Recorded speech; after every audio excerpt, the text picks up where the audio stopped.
大家好，我係 Piers 皮亞斯，歡迎大家收睇今日嘅美股3分鐘。中意呢個內容記得俾 like 同 subscribe。今日美股真係幾硬淨噶啦，納指升咗0.81%，標普500同埋道指都升超過0.5%。今日科技股同能源股都升幅勁過1%，不過通訊、地產同必需品就跌少少。朝早出咗個美國就業數據都幾有料，最新4月 job opening 係有739萬，高過市場預期嘅710萬。仲高過上個月嘅720萬，空缺多，即係用人需求大，證明經濟有動力。不過主要升最多嘅係專業商業服務同教育醫療嘅，餐飲就跌幅勁嘅。整體睇呢，市場仲係緊，但係又唔至於過熱。勞動力市場有韌性，對聯儲局減息指引作用都冇咩幫助。仲有工廠訂單今次插水跌咗3.7%，係2024年1月以嚟最大嘅單月跌幅。咁但係如果撇除嗰個運輸設備呢，其實都跌咗0.5%啊，好過預期。其實主因係加關稅前訂單搶晒單，家下回落好正常啦。結論就係呢，美國經濟基本面都仲係穩陣嘅，對美股都係正面嘅。講到中美，今個禮拜可能會有兩國元首通話，不過中方未 confirm。華爾街日報就話今次中國唔想再重蹈2019年被逼簽屈辱貿易協議嗰次，佢哋底氣大咗，尤其 AI、新能源汽車、機械人啲行業進步神速，家下北京嘅態度都幾啱，要美國取消關稅，平等互換，好難再俾人牽住鼻子走，仲想美國放寬芯片、高端技術出口，不過結構性改革方面就冇咩期望。呢啲中美消息真係好敏感啊，所以大家都要當風險啊。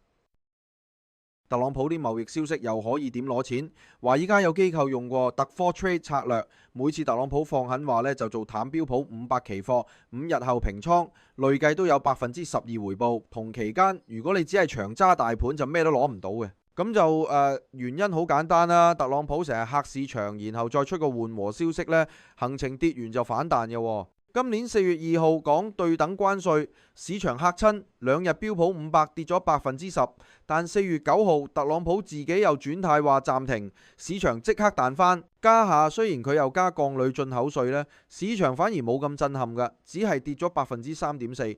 所以家下玩呢啲週期炒作變咗難有大幅獲利，不過波幅細咗，對散戶嚟講都好，多啲平穩市升市對長揸啲人有着數。另外核電都開始受關注。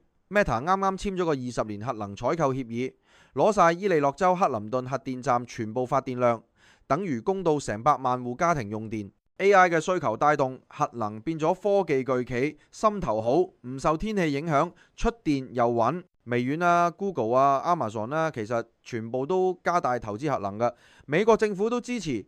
特朗普簽咗行政命令，要2050年前將核電容量加到400GW， 係而家4倍。大摩都話可能會重燃資金流入核電 ETF。雖然長遠核電有力度，但係投資都要留意週期長啦，行業監管嚴格呢幾個問題㗎。講返 Google 啦，家下最大黑天鵝呢就係2個月內個反壟斷官司裁決。巴克萊話，如果法官真係叫 Google 剝離 Chrome，股價分分鐘跌15%到25%，因為 Chrome 用戶多達40億，貢獻咗1/3嘅廣告收入。其實 Google 無論點都會上訴，真係要賣都長時間，唔會即刻劇變，但都係投資風險之一。